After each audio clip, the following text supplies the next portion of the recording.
할렐루야. 예수소망교회 새벽 예배입니다. 에베소서 6장 1절에서부터 4절까지 말씀으로 자녀와 부모의 관계에 대해서 말씀드립니다.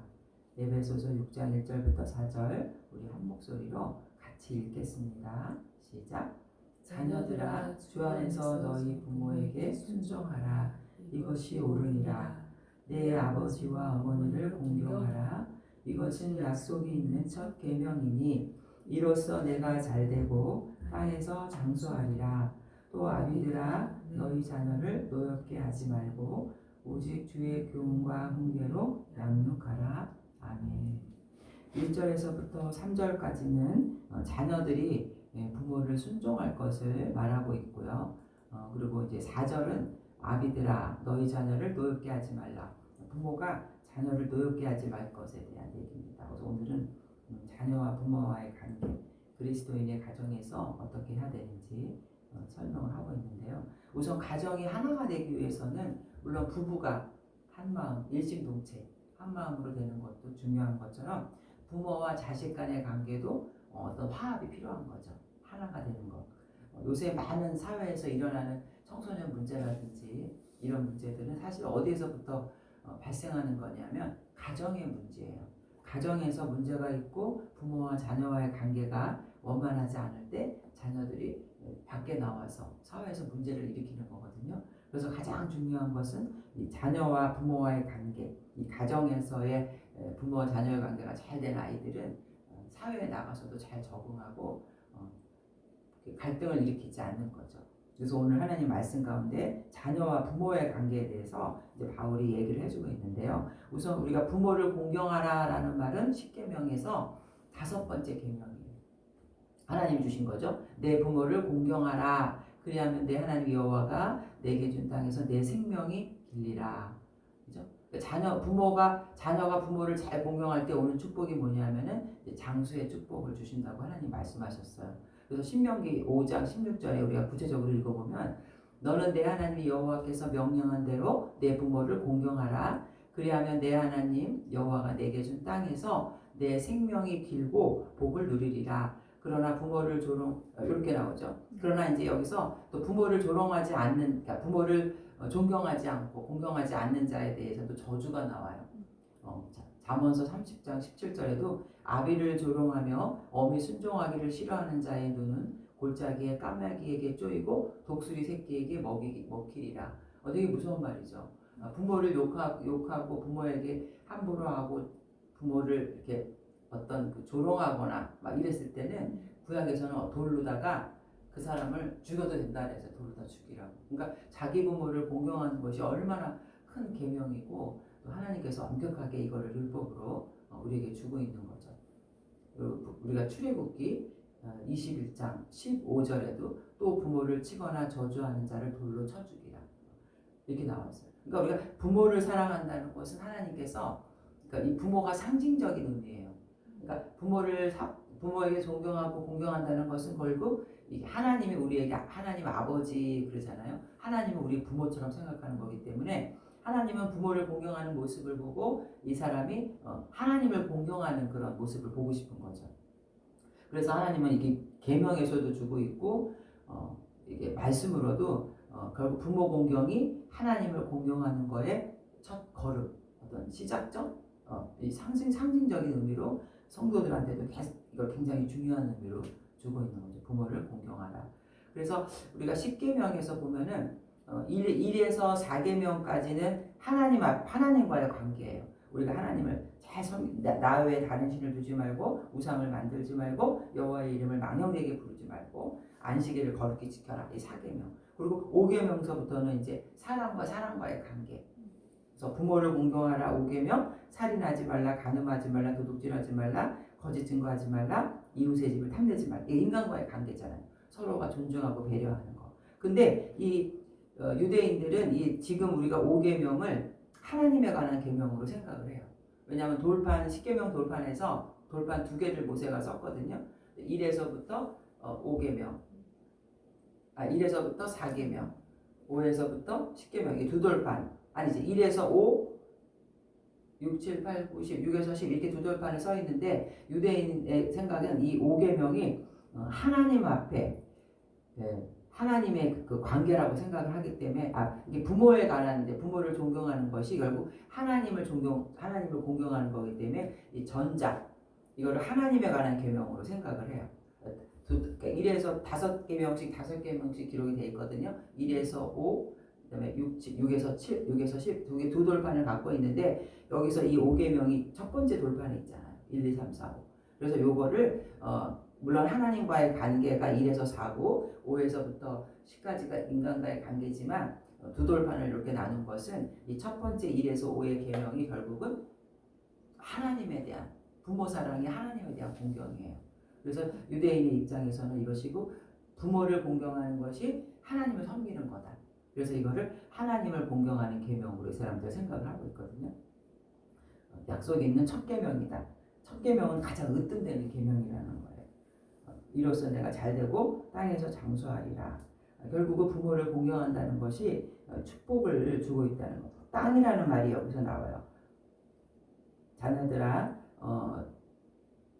땅에서 3절 보세요. 이로써 내가 잘되고 땅에서 장수하리라. 그 땅이라는 말이 뭘까? 이 땅은 이스라엘 유대인들이 생각할 때 젖과 꿀이 흐르는 가나안 땅을 상징하거든요. 그래서 그 땅이라는 의미는 또 영적인 의미에서 영원한 천국이에요. 그러니까 여기서는 영생의 소망을 우리에게 주신다는 거죠. 이스라엘 백성들이 볼 때는 젖과 꿀이 흐르는 가나안 땅이지만 우리가 신약 시대에 와서 생각해 보면은 하나님이 부모를 잘 공경한다는 것은 예수님을 영접하고 믿음 생활을 잘하면은 결국 우리가 영원한 천국의 소망이 있다는 거죠. 그리고 장수한다라는 말은 이 땅에서도 주님이 그 사람을 인도하시고 이스라엘 백성을 만나 매출하기로 40년 동안 광야에서 먹이셨던 것처럼 우리의 생사와 복을 주관하시면서 우리를 도와주신다는 것. 그래서 순종하라. 자녀들아 주 안에서 분명히 순종. 순종이라는 의미는 어떤 의미가 있냐면 청취하다. 귀를 기울이다. 또 따르다. 이 두 단어가 합성되어 있어서 부모의 말씀을 잘 청취하고 들을 준비, 마음의 준비가 항상 돼 있다는 거예요. 그래서 하나님이 아브라함아 그러면 아브라함이 어떻게 했어요? 주님 내가 여기 있나이다. 그러니까 항상 주님의 말씀을 청취하고 따를 준비가 돼 있잖아요. 그런 것처럼 자녀들도 항상 순종하라라는 말 속에는 부모의 말씀에 어떤 말씀을 하실까 귀를 쫑긋하고 그 말씀을 하면 바로 순종할 수 있는 그런 준비가 된 것을 여기서 순종하라 이렇게 말을 하고 있어요. 그래서 신명기 27장 16절에도 보면 그의 부모를 경홀히 여기는 자는 저주를 받을 것이라 할 것이요 모든 백성은 아멘이라. 그러니까 부모를 순종한다라는 뭐냐면 결국 말씀을 잘 듣고 거기에 순종하면서 따르는 것 그것을 여기서 성경에서는 우리에게 권면을 하고 있는 거죠. 사실 부모에 대해서 자녀의 순종과 효는 당연한 거죠. 우리를 낳아주시고 우리를 키워주셨으니까. 그 다음에 여기서 보니까 내 아버지와 어머니를 공경하라. 아버지와 어머니를 공경하라. 약속의 첫 계명이다. 가장 중요한 계명이다. 그리고 내가 잘되고 땅에서 장수하리라. 우리를 그 영적인 가나안 땅, 천국의 부활의 소망도 우리 영생의 복을 누릴 수 있고 또 이 땅에서도 하나님이 도와주신다는 거. 그래서 1절부터 3절까지는 자녀들이 부모에게 순종해야 되는 것을 여기서 권면을 하고 있고 4절서부터는 아비들아 근데 엄마와 아버지 부모님인데 왜 여기서 굳이 아비들아 아버지를 먼저 불렀죠? 아비들아. 근데 유대인의 교육 방식은 모든 이 자녀 양육이 누구에게 제일 첫 번째 책임이 있냐 하면은 아버지가 그 자녀에 대한 그 양육권이 그 교육하는 게 아버지에게 있어요. 그래서 아버지가 아이들 유대인들을 앉혀놓고 어렸을 때 3살 때부터 10계명을 가르치고 토라 머리 위에다가도 그 말씀을 말아서 적어서 모자 속에다 집어넣고 다니고 손목에도 이렇게 말씀을 조그맣게 써서 여기다 집어넣고 그러니까 이 의미는 항상 뭐와 함께하는 거냐면은 하나님의 말씀하고 함께하는 거죠. 그래서 늘 말씀으로 양육을 한 거예요. 너희 자녀를 노엽게 하지 말아라. 우선 자녀에 대해서 소극적인 의미로는 노엽게 하지 말고 적극적으로는 주의 교훈과 훈계로 양육해야 된다.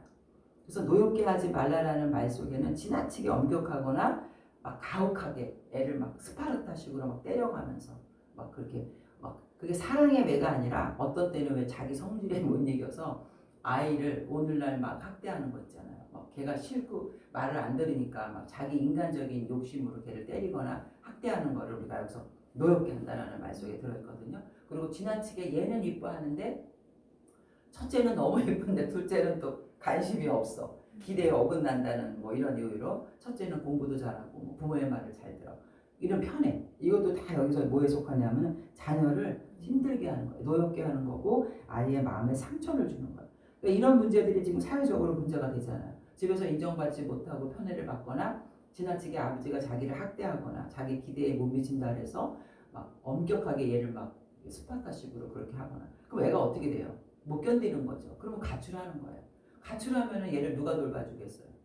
사탄의 역사가 나타나는 거죠. 얘를 막 그 성적인 걸로 판다든지 뭐 나쁜 길로 그 인도할 빠질 수밖에 없는 거죠. 그래서 부모는 어떻게 해야 되냐면은 마땅히 행할 바를 부모가 자녀에게 가르쳐야 돼요. 잠언 22장 6절에도 마땅히 행할 길을 아이에게 가르치라. 그리하면 늙어도 그것을 떠나지 아니하리라. 그러니까 아이들은 결국 누구를 보고 크냐 하면은 부모를 보고 커요. 그 애기 금방 태어났을 때 엄마가 싹 웃으면 애들도 싹 웃어요. 거울 반사. 부모를 보고 닮는 거죠. 누구를 보겠어요? 집에서 부모를 보지. 부모가 그 삶을 통해서 아이에게 꼭 말로다가 너 이렇게 저렇게 말을 안 하더라도 부모의 삶이 정말 건강한 삶이고 아이에게 훌륭한 영향을 끼치는 삶이면 또 그 아이가 그걸 보고 배우고 자라는 거죠. 그래서 사람들이 자꾸 그 아이를 자기의 소유인 것처럼 자기의 소유물인 것처럼 자기 마음대로 하는 것이 아니라 정말 하나님이 주신 아이가 기업이다 생각을 해야 돼요. 시편 127편 3절에도 보면 보라 자식들은 여호와의 기업이요 태의 열매는 그의 상급이로다. 젊은 자의 자식은 장사의 수중의 화살과 같다. 그리고 이것이 그의 화살통에 가득한 자는 복되도다. 그들이 성문에서 그들의 원수와 담판할 때 수치를 당하지 않니. 기업이라는 단어는 회사잖아요. 회사. 회사는 어떤 일을 하냐면 물건을 팔아서 이윤을 남기죠. 그러니까 주님이 우리에게 기업을 주셨다는 것은 이 아이를 통해서 뭘 남겨야 돼요? 이윤을 남겨야 돼. 그러니까 아이가 잘 돼야 된다는 의미예요. 얘가 잘 커서 잘 성장해서 특히 우리 그리스도인의 가정에 있어서 기업이라는 것은 아이가 믿음의 자녀이기 때문에 구원받았잖아요. 그리고 얘가 또 결혼하면 또 구원받는 자녀가 늘어나는 거고 자식을 낳으면 또 부모가 잘 아이를 양육해서 하나님의 말씀으로 구원받은 자녀. 뭐가 확장되는 거냐면 하나님의 나라가 확장되는 거고 그 잘 믿음으로 성장한 그 자녀 때문에 주변 사람들이 많은 좋은 영향을 받는 거죠. 그러면 주님의 입장에서는 이 아이를 이 사람에게 선물로 준 거예요. 기업으로 줘서 많은 이윤을 남겨서 하나님의 나라가 확장되고 사람들에게 좋은 영향력을 끼치는 거. 그러면 그 영광을 물론 부모도 기뻐하겠지만 누가 받는 거냐면 하나님이 영광을 받으시면서 하나님이 뭐라고 말씀하시냐면 내가 준 기업을 통해서 네가 이윤을 많이 남겼구나. 이거죠. 기뻐하시는 거예요. 근데 이 아이를 기업이 되게 하려면은 말씀으로 양육을 해야지 얘가 기업이 되고 이윤을 남기지 인간의 죄성을 가지고 자꾸만 인간적인 판단으로 얘를 내가 뭐 의대에 보내야지 뭐 법대에 자기 생각으로 아이를 자꾸 자기 인간적인 생각으로 아이를 양육하려고 하다 보면 말씀대로 안 키우다 보면은 자꾸 거기서 부작용이 나는 거예요. 그래서 하나님께서는 이 아이를 말씀으로 양육하기를 원하는 거죠. 내가 너에게 선물로 준 기업이고 네 소유가 아니다. 그래서 이렇게 시편 말씀도 그 기업을 통해서 이윤을 남기듯이 우리는 그냥 하나님의 자녀를 말씀대로 키워서 그 말씀대로 키웠을 때 아이가 좋은 영향력을 끼치고 이윤을 낼 수 있도록 우리는 돕는 역할을 하는 거지 결코 그 아이가 내 뜻과 내 생각대로 자라기를 바라는 것은 하나님이 안 기뻐하신다는 거죠. 주의 교양과 훈계로 양육하라. 적극적인 면에서 이 부모의 도리는 어떤 거냐면 교훈과 훈계로 양육을 해라 이렇게 하거든요. 근데 교양과 훈계가 틀려요. 이 교양이라는 것은 징계, 훈련, 이렇게 자녀를 교육할 때 사랑의 배, 잘못됐을 때 때리는 거예요. 징계와 체벌을 하는 거예요. 교양이라는 뜻은. 그래서 구약 잠언서 13장 24절에 매를 아끼는 자는 그의 자식을 미워함이라 자식을 사랑하는 자는 근실이 징계하느니라. 그러니까 때릴 때 때려야 돼요. 근데 이때가 뭐 우리 유대인들도 40에 가만 이렇게 40대 이상을 넘기지 못하게 하듯이 절제 있는 거죠. 자기 성질에 못 이겨서 걔한테 분을 푸는 게 아니라 뭐 그런 여러 가지 교육법이 있는데 생각하는 의자라 그래서 이렇게 어린아이 잘못하면 너 저기 가서 1시간 동안 앉아있어 뭐 이런 체벌. 그럼 아이가 1시간 동안 앉아있는 게 너무 힘들어요. 막 움직이는 아이가. 근데도 그걸 하나의 체벌이라고 받아들이잖아. 내가 잘못했구나. 근데 그 징계를 하지 않으면 애가 잘못 삐뚤어지는 거죠. 엘리 제사장의 그 두 제사장들도 징계를 하지 않았기 때문에 잘못된 길로 나갔잖아. 하나님 분명히 말씀하셨죠. 잘못됐을 때는 절제된 그 체벌을 통해서 아이가 잘못을 깨닫게 해야 된다. 그리고 훈계하라. 이 훈계는 말로써 교육하는 거거든요. 훈계는 누데시아라는 말인데 정신, 마음, 이성 이런 단어와 위치하다, 배치하다. 그러니까 올바른 정신을, 그러니까 정신이 똑바른 데 위치에 가 있어야 돼요. 이게 마음과 생각이 엉뚱한 데 가는 게 아니라 마음과 생각이 정상적인 그런 위치에 있어야 된다. 이게 충고하는 거예요. 말로 더 충고. 너 이렇게 하면 안 돼. 하나님 말씀을 보면은 이렇게 하라고 되어 있어. 이렇게 훈계. 그러니까 교양은 매를 때리는 거고 훈계는 말씀으로 말로서 충고를 하는 거죠. 그래서 오늘 이 자녀와 부모와의 관계는 이렇게 하나님의 말씀 안에서 하나님이 자녀를 왜 기업으로 주셨는지 그걸 올바로 깨닫고 이제 말씀으로 양육하는 거. 그리고 노엽게 하지 말고 때릴 때 때리고 또 충고할 때 충고하고. 그러니까 사랑과 관심을 가지고 아이를 양육해라. 우리가 유대인들을 보면 정말 철저하잖아요. 하나님 말씀으로 양육하는. 그래서 전 세계적으로 그 노벨상을 탄 그 퍼센트가 26%. 이 사람들의 이스라엘 인구가 430만 정도밖에 안 된대요. 근데 노벨상 수상자가 26%고 세계적으로 봤을 때 또 노벨 과학 분야의 수상자는 거의 60%. 엄청난 거죠. 그리고 미국에 있는 뭐 빌딩, 뭐 백화점, 뭐 이런 건물에 90%가 유대인들이래요. 그러니까 온 세계의 경제적인 걸 다 장악하고 있는 거죠.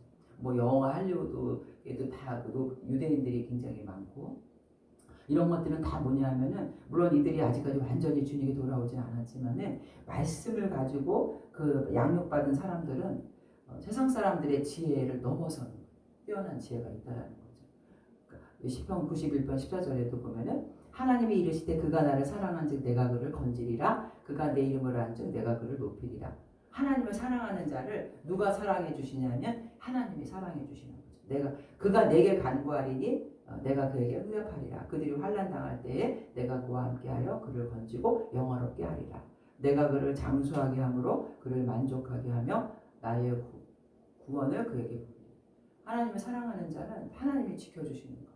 유대인들이 부모가 이렇게 자식보다 먼저 이렇게 죽을 때 거의 많잖아요. 죽을 때 뭘 가장 안타까워하냐면 뭐 재산을 못 남겨서 뭐 이런 게 아니라 내가 하나님의 말씀을 더 이상 못 가르치겠구나. 그것 때문에 안타까워한다는 거예요. 항상 유대인의 관심은 이 아이를 내가 말씀으로 잘 양육해야지. 그러니까 죽을 때 거의 유언들이 내가 너에게 하나님의 말씀을 더 가르쳐야 되는데 내가 이제 떠나는 거야 이렇게 말을 한대요. 그러니까 정말 이 올바른 생각을 갖고 있는 거죠. 교육의 모든 조건이 세상의 지식과 이런 것도 중요하지만 우선순위가 내 영혼이 잘된 같이 범사가 잘되고 하나님의 말씀의 기초에 뿌리를 둔 그런 자녀로 양육하는 것이 바로 인생의 그 자녀를 잘 양육하는 성공의 비결이고 가정이 말씀 안에 바로 세워지는 것이 하나님의 또 뜻인 줄로 믿습니다. 기도하겠습니다. 하나님, 오늘은 자녀와 부모와의 관계에 대해서 말씀해 주셨습니다. 우리가 가정이라는 것은 우선 하나님께서 세워주신 가정이고 부부가 하나 되고 또 자녀와 부모가 하나 되어야 되는데 결국 그것은 주님이 주신 그 기업을 통해서 이윤을 남기듯이 하나님의 말씀으로 잘 양육할 때 결국은 하나님께 영광을 돌리고 이 땅에 하나님의 나라가 확장되는 줄로 믿습니다. 정말 우는 사자가 삼킬 자를 찾아다니는 것처럼 이 악한 세상 가운데 우리가 보호받고 자녀를 잘 양육할 수 있는 길은 결국 하나님의 능력 있는 말씀밖에 없는 줄 깨닫습니다. 이런 말씀으로 자녀를 양육해서 정말 하나님 앞에 기쁨을 드리고 하나님께 이윤을 남겨드리는 부모들 되게 하여 주시옵소서. 예수님의 이름으로 기도합니다. 아멘.